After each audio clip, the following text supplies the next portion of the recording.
Transition et réformes économiques salutaires. Ces bons points qui confortent le pouvoir du col Assimi Goïta. Pour plus d'informations sur ce sujet, retrouvez-nous après le générique. Mais avant de commencer, n'oubliez pas de vous abonner et d'activer la cloche de notification pour ne pas manquer nos prochaines vidéos. Bon visionnage.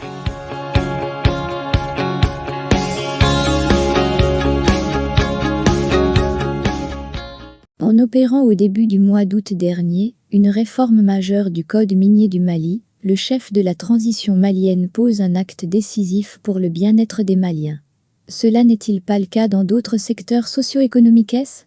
Après des progrès incontestables sur le front sécuritaire, le pouvoir de transition du col Assimi Goïta avait besoin de convaincre davantage les populations sur sa volonté de donner un nouvel espoir au peuple malien, durement éprouvé par une crise multidimensionnelle dévastatrice. Cela semble compris par le président de la transition, qui multiplie des initiatives et finit par devenir un véritable chef d'orchestre de l'équipe gouvernementale.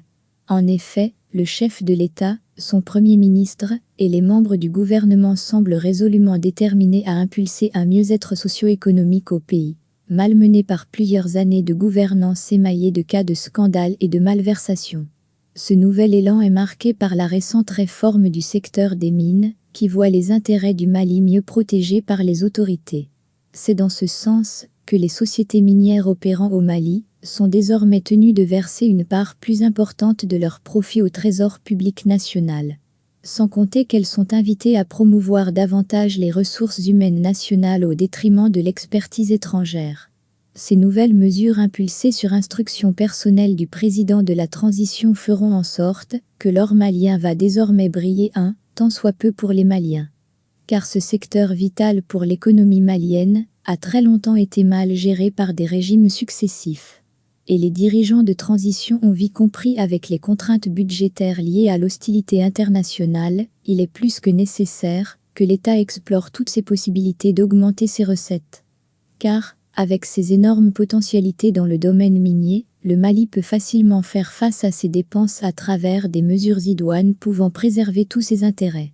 Faut-il rappeler que selon les experts, l'exploitation optimale des ressources minières du Mali devrait permettre à l'État d'autofinancer ses projets de développement socio-économique.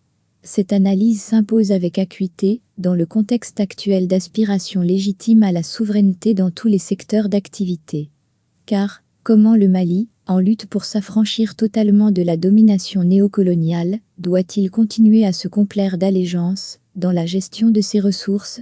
Il est donc salutaire que dans d'autres secteurs vitaux comme l'agriculture, l'énergie, l'industrie, les transports et infrastructures, avec la relance du trafic ferroviaire, la santé, l'école, etc., les autorités intensifient les efforts afin de poser les jalons essentiels vers l'émergence. Cela se dénote par le renforcement des actions décisives d'intensification du tissu industriel, d'extension des surfaces agricoles, avec une mécanisation plus audacieuse, afin de tendre vers l'autosuffisance alimentaire. Tous ces efforts sont notables et assez encourageants pour conforter l'opinion selon laquelle la plupart des coups d'État de ces dernières années ne sont pas tous des actes condamnables. Car, comme la sagesse populaire l'admet, le chemin de l'enfer est pavé de bonnes intentions. Il ne reste qu'aux autorités des transitions en cours, dans plusieurs pays, de mériter cette présomption de bonus pater familia et faire feu de tout bois pour améliorer le quotidien de leurs compatriotes. Et c'est au final ce que semble faire le pouvoir du col Assimi Goïta. Il ne reste qu'aux forces vives maliennes de se donner la main, comme un seul homme, pour aider le pouvoir à relever les défis du moment, afin de remettre le pays sur les rails du renouveau, c'est-à-dire celui du Mali Kura, et donc du mieux.